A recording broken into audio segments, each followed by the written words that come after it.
Good morning, my loves. Welcome to my world. I'm actually really excited. Um, I've been really scared, like the rest of you, but I'm excited because I started this channel. I just wanted to make a difference in one person's life. I just wanted to use my voice to make one person in this world not feel alone and understand a little bit more about what's going on and how we got here and how we can get out of it and tools and supports and knowledge from history and and I've put some links, a lot of links in this live video stream. I'm learning. This is a learning process, but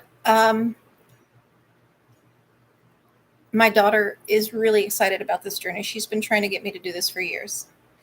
I used to want to tour the world and give TED Talks, but I'm disabled. And it's really difficult for me to get out of the house. My body and brain do not accommodate that well.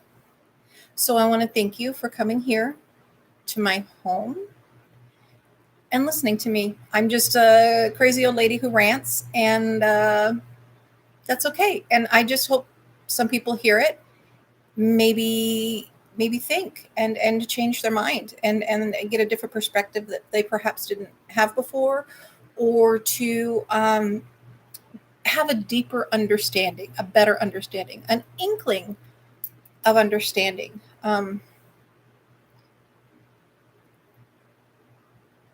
So this video, I've been thinking about it a lot. I have a whole notebook of stuff. This is what I've been using. Shouldn't you be telling this to your therapist?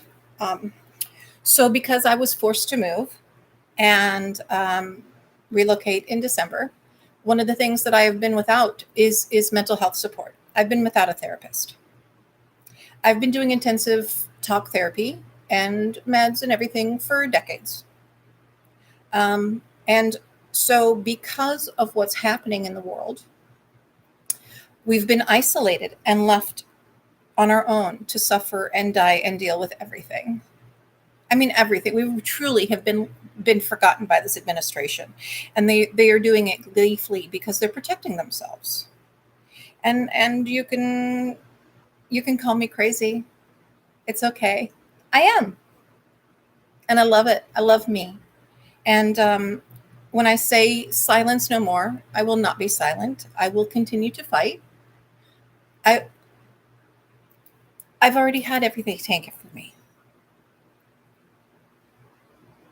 My whole life, I've been Charlie Brown. And my parents and teachers and schools, church have taught me and shown me the future possibility. They show me this beautiful football and then tell me that the world is mine and I can do anything I want with it. I can be anything I want. Do anything, go anywhere. That there's no restriction. There's no barrier that we can't overcome. Social, political, economical. I'm a Gen Xer.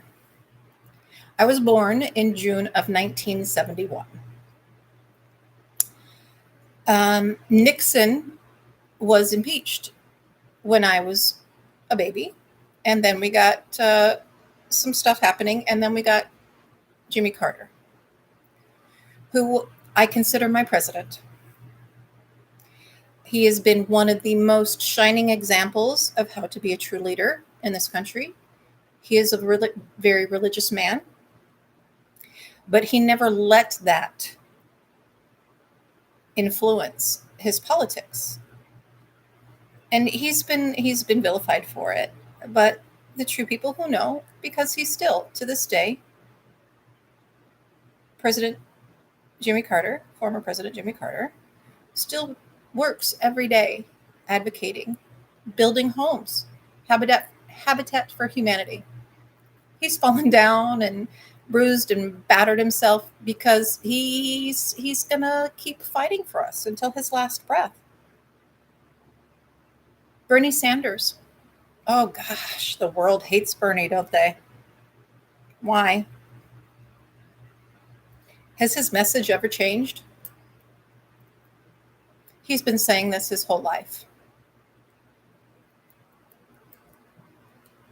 Things have been bad for a very long time. So let's talk about elephants and the memory of an elephant. I don't know if you know or paid attention, but recently there was a story about a woman I believe it was India. I linked an article, some information. I'm trying to get better at linking information so that I can show you my threads that I bring together to try and hold up and show you the image. But so there this elephant in a preserve that I guess there was a older woman going to get water, and she was trampled and murdered by the elephant. And a short while later, they had a funeral for her. And in that part of the world, one of their funeral ceremonies is burning the bodies. That's something that we've done throughout history. And so they were having the funeral and her body on the pyre. And very shortly, tragically, a herd of elephants showed up. The same herd from the matriarchal elephant who killed this woman and destroyed the pyre and trampled the body. And there's a documented history of elephants doing such things in retaliation. Elephants are a matriarchal group. There's a female elephant, typically a grandmother, a great grandmother, who takes care of her family, her daughters and her granddaughters and grandsons and grandchildren, and she leads them across the land, looking for food and water, trying to preserve life, struggling in this world that's our options and are decreasing. Our sustainability has been so destroyed out of greed, and that's one of the things that we need to remember is that no matter what you try to do to silence us, history always repeats itself. Knowledge is power. And why would that elephant trample that woman? I don't know. I have an idea, but I don't know the truth. But I do know that when people lash out, it's a cry of help and it's a cry of warning. I had a friend of mine who I went to high school with who has been there for me a lot on the sidelines. His name's Steve, and those who know and love him and himself call him Cap in America.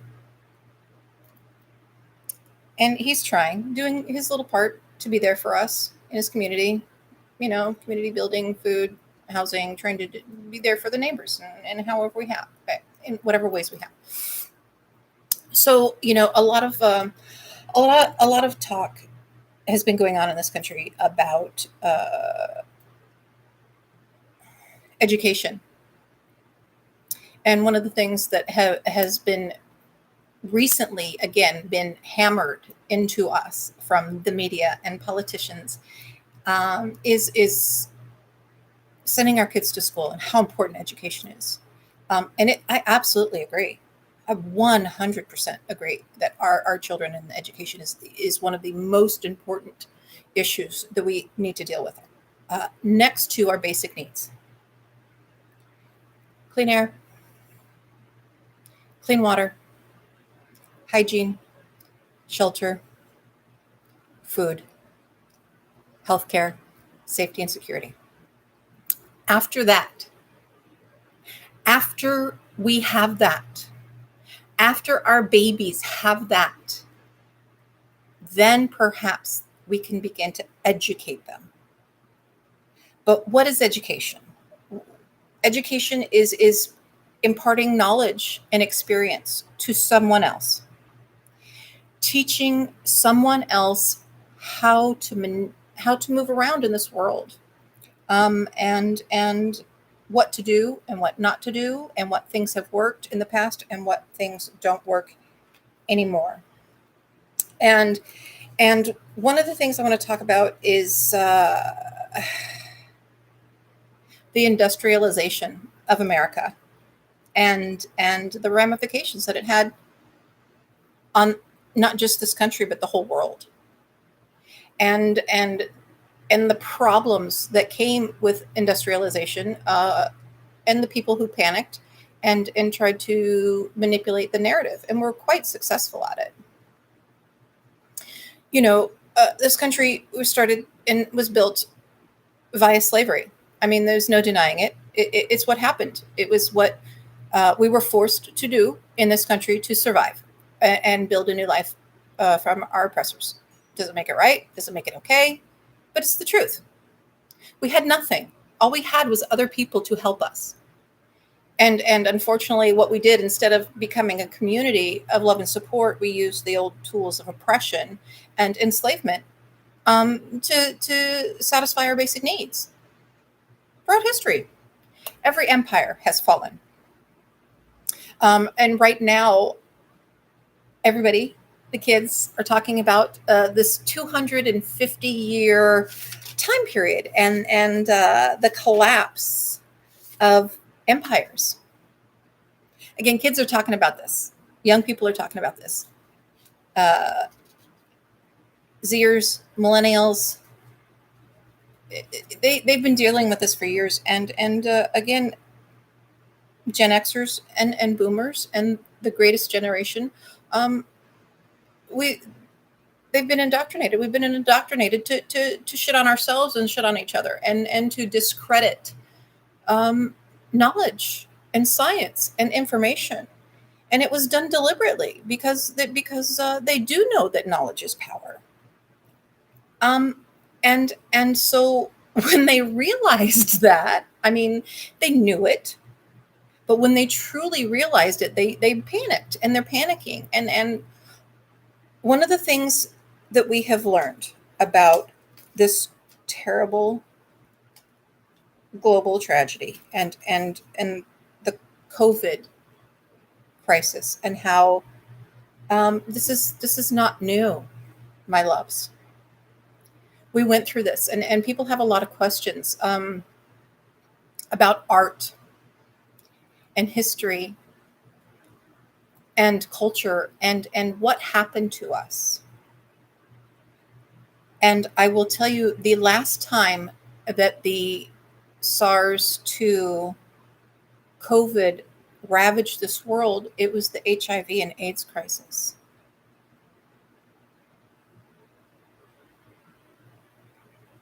COVID-19, it was not new. We've been battling this for decades. That was why we were able to get a vaccine so quickly. These conspiracy theories and beliefs, it's bullshit. It's smoke and mirrors trying to silence us and to not claim our power. And we're seeing the medical ramifications from this horrible disease.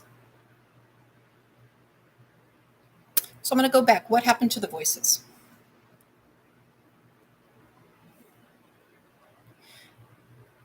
They died. Millions and millions of people died. Our elders, me, my peers, my aunts and uncles, my aunties,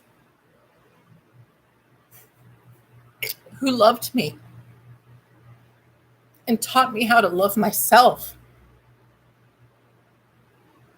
who taught me that I was deserving of unconditional love. If you want to know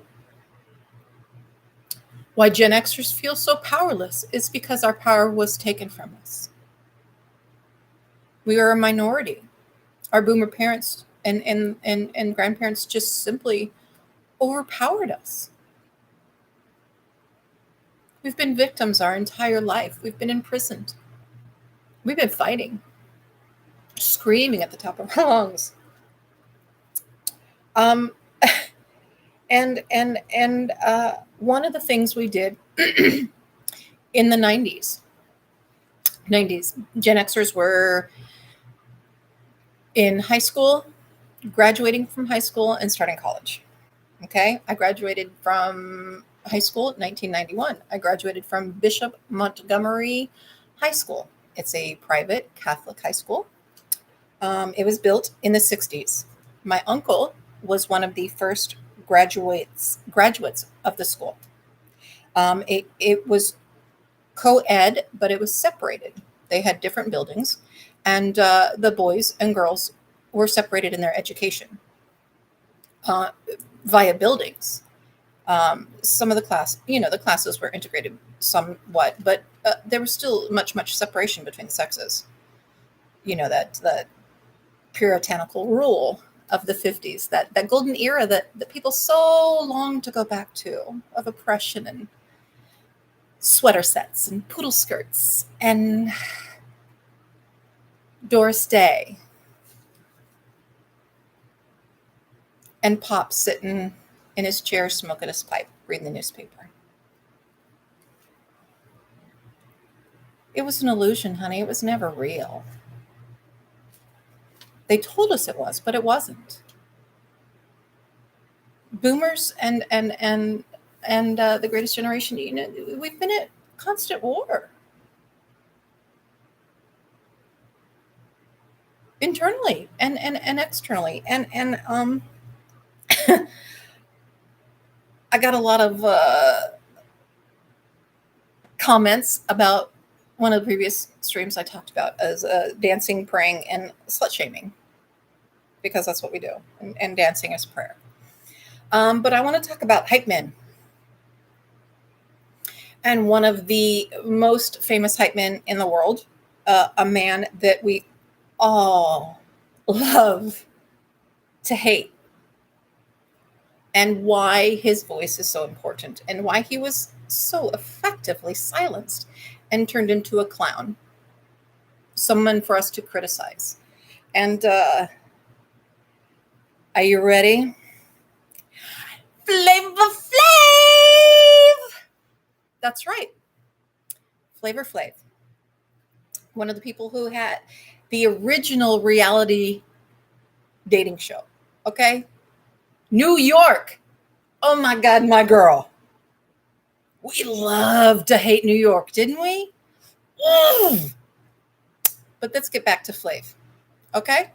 Because he was the front man, the hype man for a band called Public Enemy. Band from the 90s.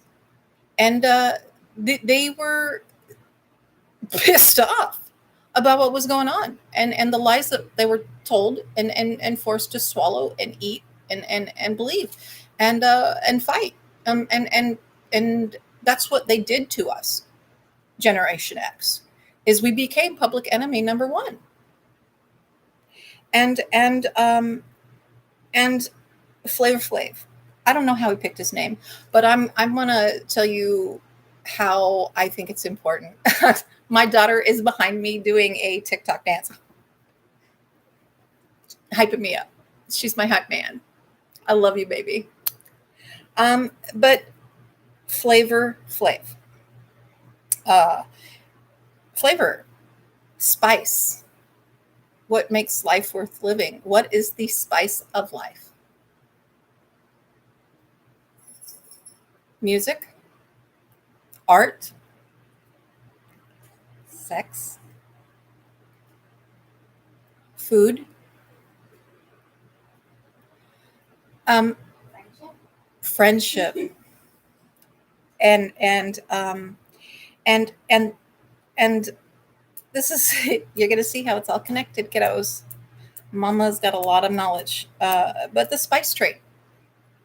It's how this country was discovered. That's what happened in Spain. Amerigo Vespucci And the Spaniards were trying to find another way to get spices and to transport them and sell them. Their profit margin. They needed new locations, new areas to expand. And they thought that they had found a way to India, sailing around the world, because they knew the world was round. The world's not flat, my loves. It's not. It never has been. It's round. And they knew it's round. They've known it's been around for a long time. But they sailed from Europe, from Spain, across the Atlantic, and after many months, ran into South America, islands in South America, not even the continent of Americas, and claimed it and named it and done all these things, and all in the name of spice and flavor and money and manipulation, and Spain was funded by the church. It is still funded by the church.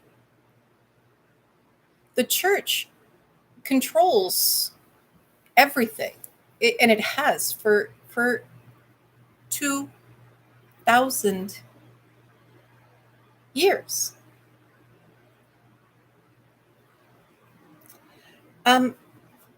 People again talk about Flavor Flav and him being a sellout, and he said something to Flavor Flav said something to another Black entertainer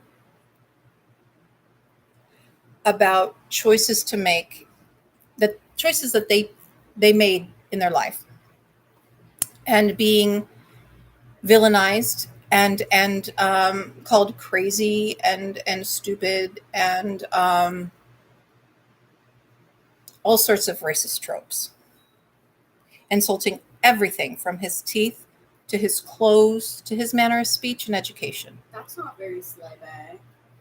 It's very slay. You don't have to take him serious if they're a clown. But America loves clowns. They terrify us because they are our truth and our mirrors. They try and bring us laughter through tears. They're scary. They're harbingers of truth, entertaining us with knowledge and being slapstick. There's always a core to everything. It's about power and control and manipulation. And one of the other ways that we have become so poisoned, and this is a very long history. And this is a Gen X thing because it happened in our lives, is school shootings. And people don't understand why they happen. They don't understand what creates these young people who choose violence and murder instead of love and understanding.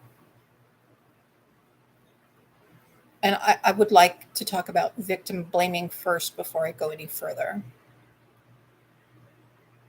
And I would like to explain my philosophy to understand where I'm coming from and my true opinion of this world. And it's extremely controversial. I like it. I want you to think. I don't want to tell you what to do.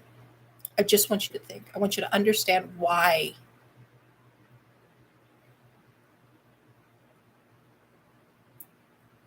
So let's go back to one of my all-time favorite movies, Heathers.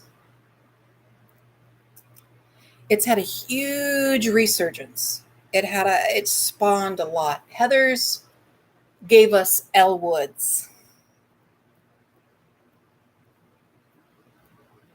Heather's gave us a shitty portrait of who we really were in this country. And that movie completely explains the tragedy of this country, of how it happens, of what we do to children in our country. Is the Industrial Revolution. It industrialized our minds.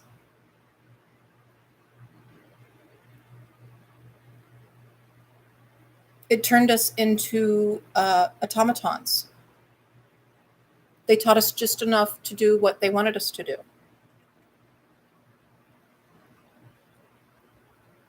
And you can call me crazy and a conspiracy theorist. I don't care. It's the truth. And, I'm going to give it to you and you can do with it what you like. But the truth is the truth. So what we did was we took these institutions of learning and safety and security,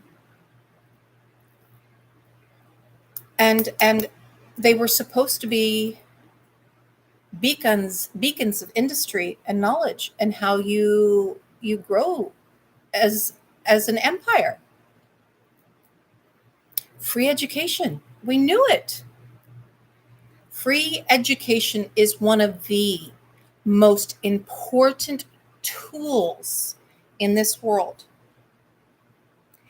Education is what will ensure our continuation on this planet and not to become extinct like dinosaurs.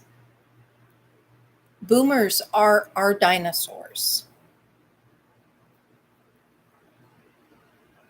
And they know that they're dying. They know that they will soon be in the ground. And they will fertilize us. And they're fighting it and scared. And we talk about 3 people and who they are and how they react.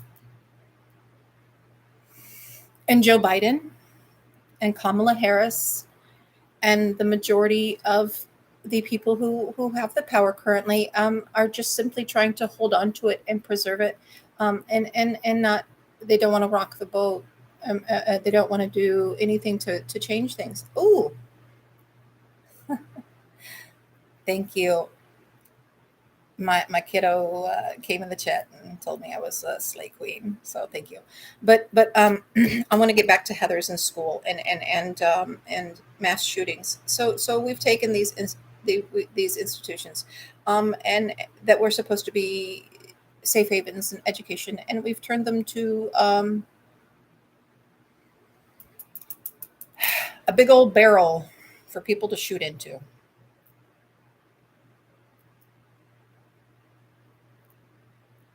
And now these shooters have become modern trophy hunters.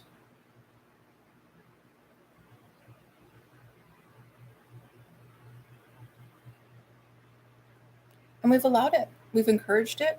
We've praised it. We talk about the shooters and who inflicted the violence and death, instead of talking about the victims. Why they're victims? You're a slut. You're a freak. You're a weirdo. You're fat. Martha Dump Truck.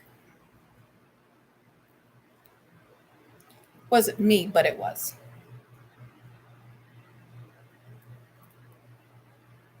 Veronica. Winona. I love you, Winona.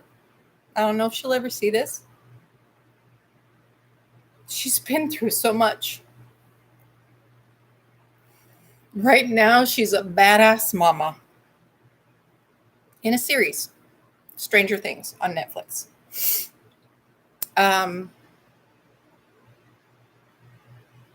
She's still fighting. It's not ending. But we got this together. You got your axe to grind?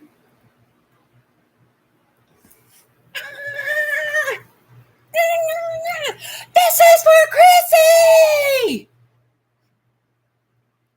That's where we are. And and so now I want to talk about Uvalde and the latest, largest tragedy in schools, and why they chose to do nothing out of fear. Because the public school system in America has become the altar in which we sacrifice our children to the god of money and greed in the church.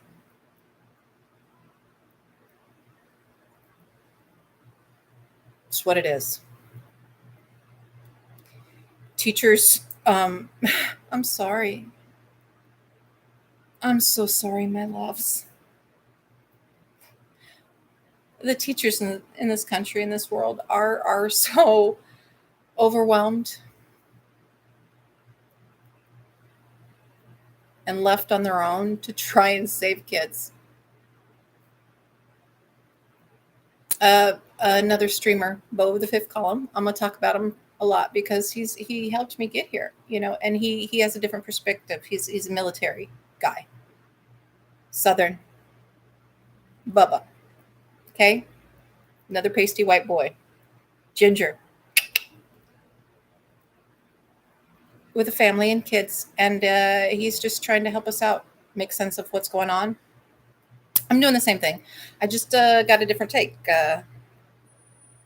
He had a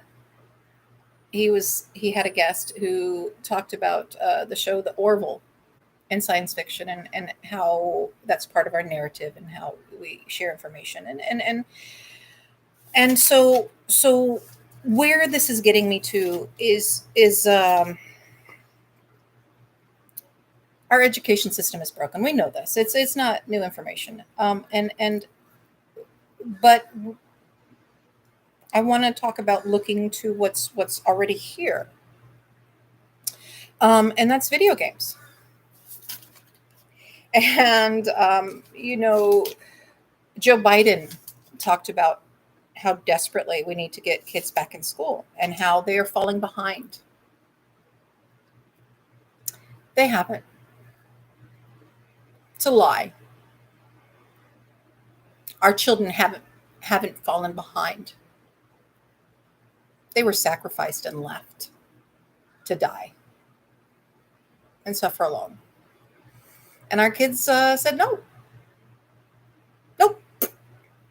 I'm gonna do what I want to do. If you think your kids are lacking in education and understanding of financial and fiscal responsibility, ask your child how many Robux they have.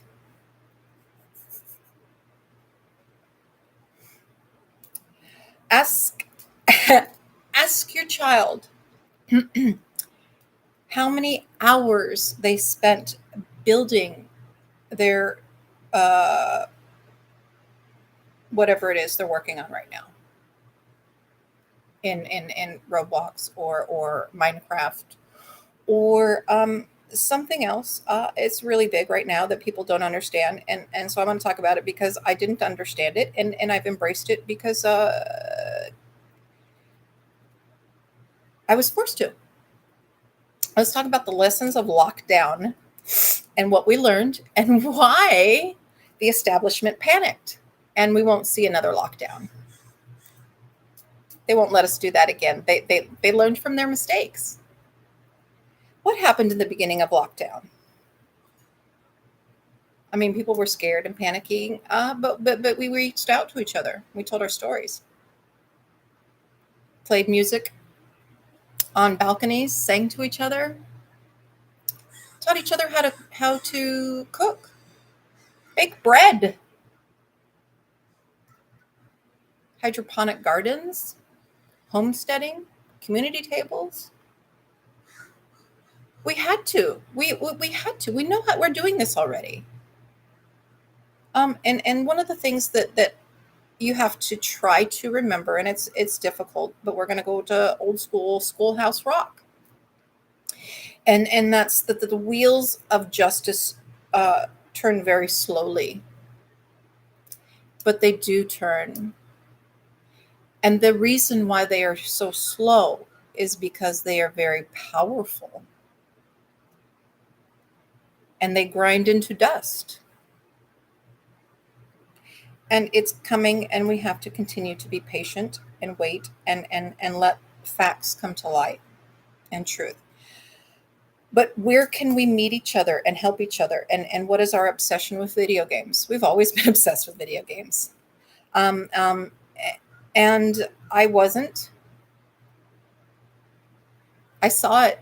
I wanted to be, but it didn't. It didn't make my noodles happy. There were some things like the game Frogger. I played that. Walked down to the laundromat with my handful of quarters and play Frogger. Or you would go walk down to 7-Eleven and play Galaga or whatever video game. That's how it started for us. And it was very frustrating for me personally. But here's where I learned to love it. My child wanted what everybody wanted a couple years ago during lockdown. It was a Nintendo Switch, and she wanted the Animal Crossing New Horizons. Have you heard about it? Did you buy it? Kids play it? Do you play it? I do. My daughter and I have had huge screaming and crying fights about Animal Crossing. And I had to explain why I fight so hard. We have an island together on Animal Crossing that we have built together.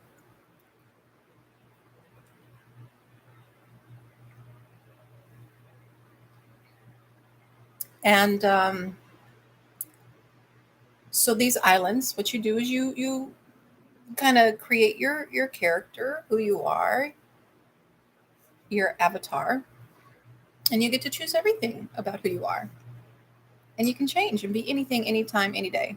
And our favorite thing was whenever we play was we'd have to change outfits on our characters for the day's adventures to do what we did in our virtual world. And we had a whole routine when we would play. We would walk along the beach and collect seashells and catch fish. We would harvest flowers and fruits and sell them to earn money to build our house.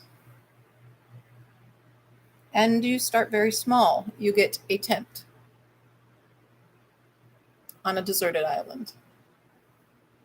And you build it from scratch. You have to build your community virtually.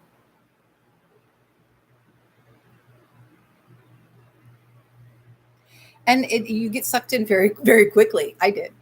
Because I love to garden and I like things the way I like them. And so we got to build our own houses and set it up. And it's been a constant struggle and fight about how we want our island. And right now, the current discussion is to just start over, because with the Nintendo system, Animal Crossing, is you can't just start a new island. You can't just move to a new island and start over and still have the old one. You gotta destroy the old one to start new from scratch.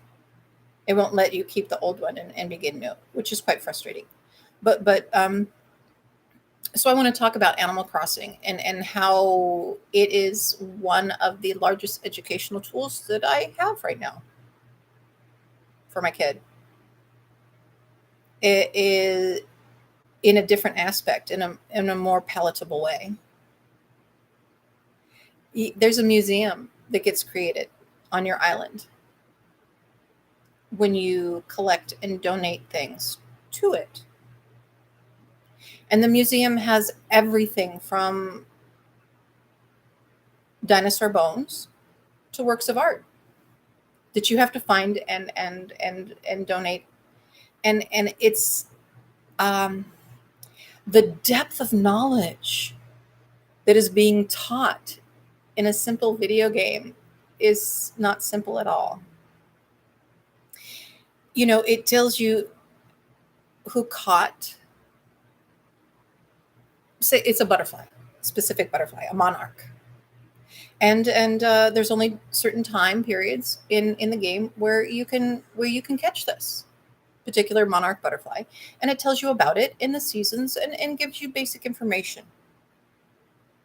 And it does that about many insects, many fish, flowers and plants. You have to learn how to cross-pollinate to create the colors of flowers that you want. You just start with basics, you know, red, yellow, green, and blue.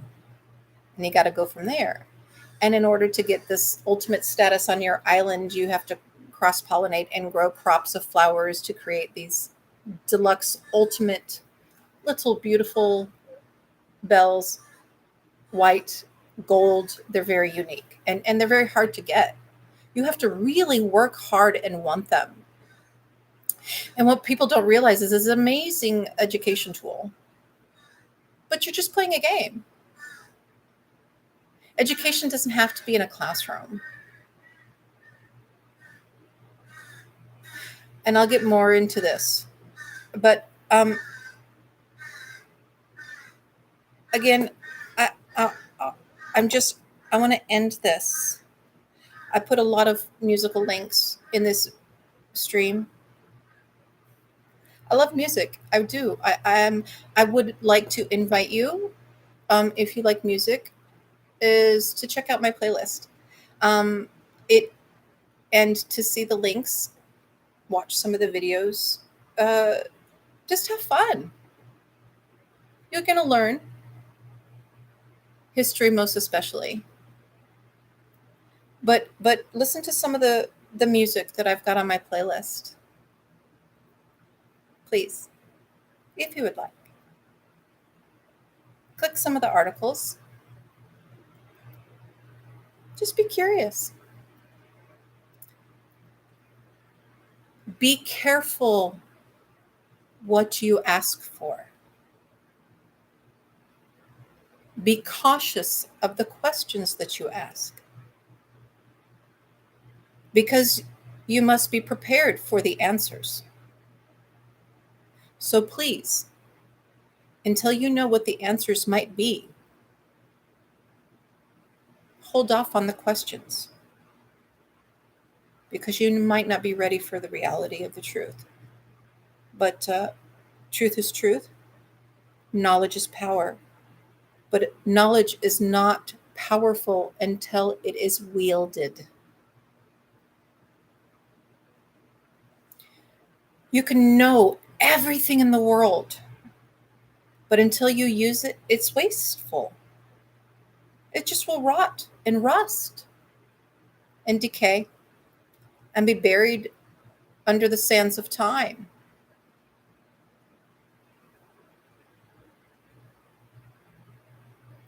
The world is a really scary place right now. Nobody is safe.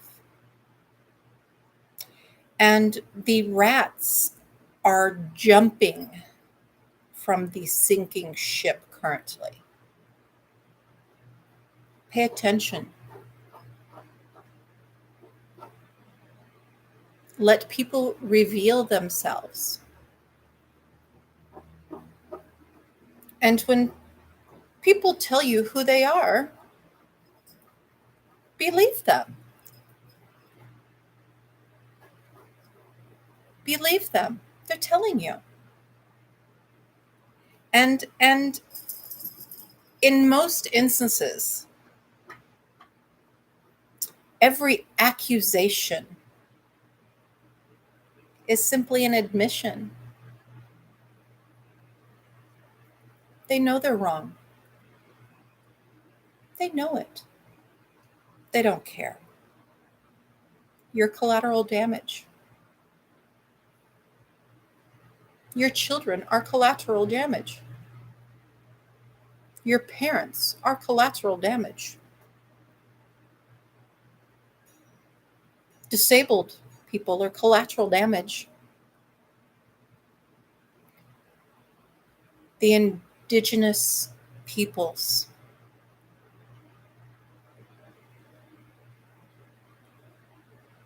and the children who were murdered in schools that were created by this government under the guise of religious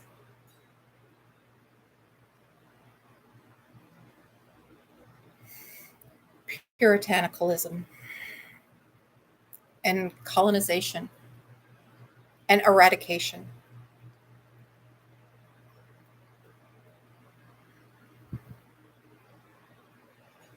Colonizers have a 2,000-year-old proven playbook. And they embrace when things change and they use it. They use new technology like weapons.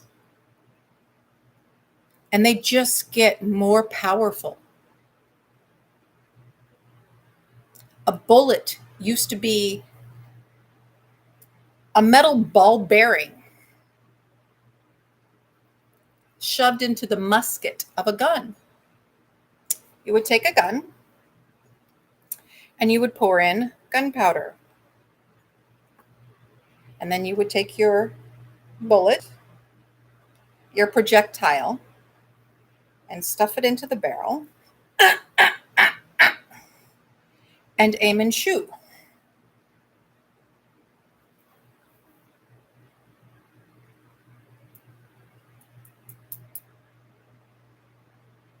And now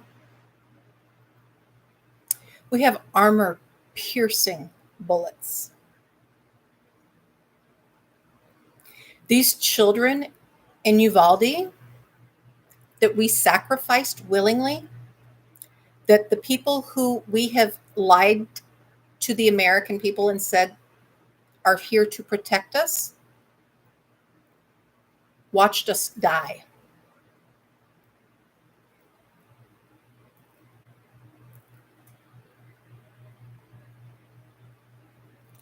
They had to do DNA genetic testing to identify the children.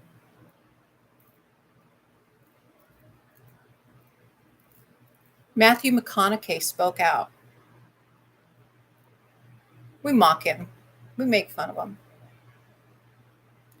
But Matthew McConaughey did something that we're all too afraid to do, and he spoke out, and he just doesn't give a fuck anymore. I don't give a fuck anymore. I don't care about your feelings because you don't care about mine. And I'm just going to keep telling you the truth.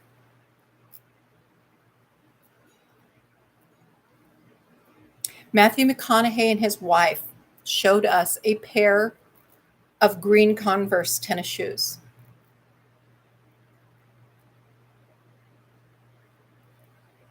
That's what we forced a parent to use to identify the body of their child, because their child was in fucking pieces.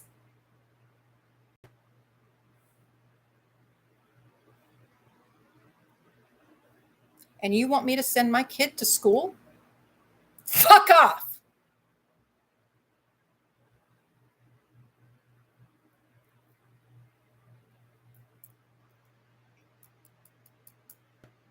We're not alone. Just got to stand up and fight. Just got to do what's right.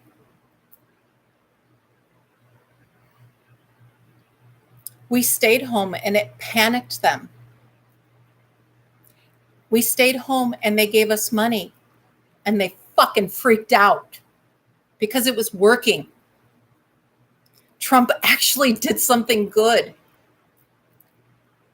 The reason we got money during Trump's administration is because his acolytes, the people under him, recognized that if they wanted to keep the American people in line, they needed to give us money to silence us.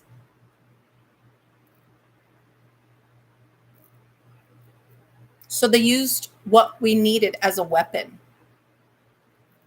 And then they stopped giving it to us and left us on our own and guilt tripped us for needing it. The American Rescue Plan was a lie.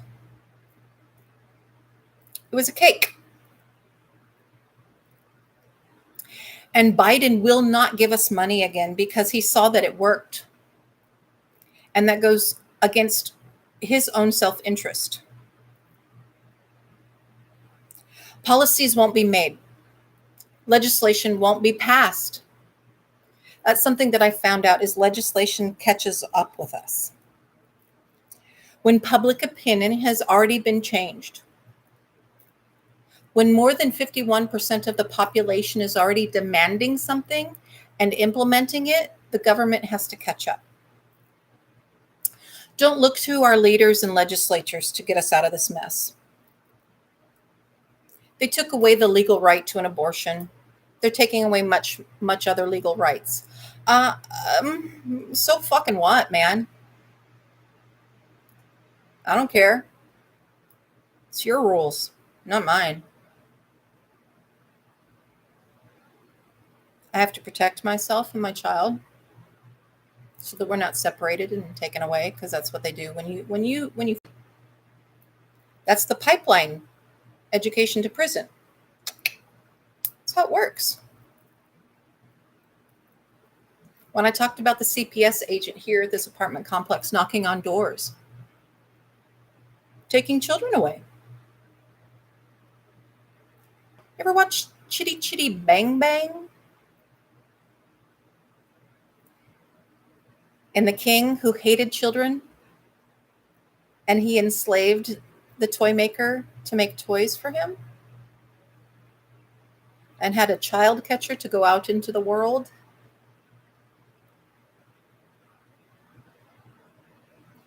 Movies, music, art. It's all history. It's all knowledge.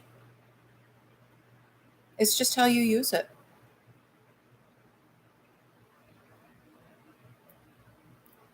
But I love you, and you're perfect, and you're not alone. And I just want to welcome you to my world. I bless you. Scarlett 1000% agrees. Those little sneezels are affirmations. If you want to know if your animals are talking to you, they are. I love you. Talk to you soon. Bye-bye.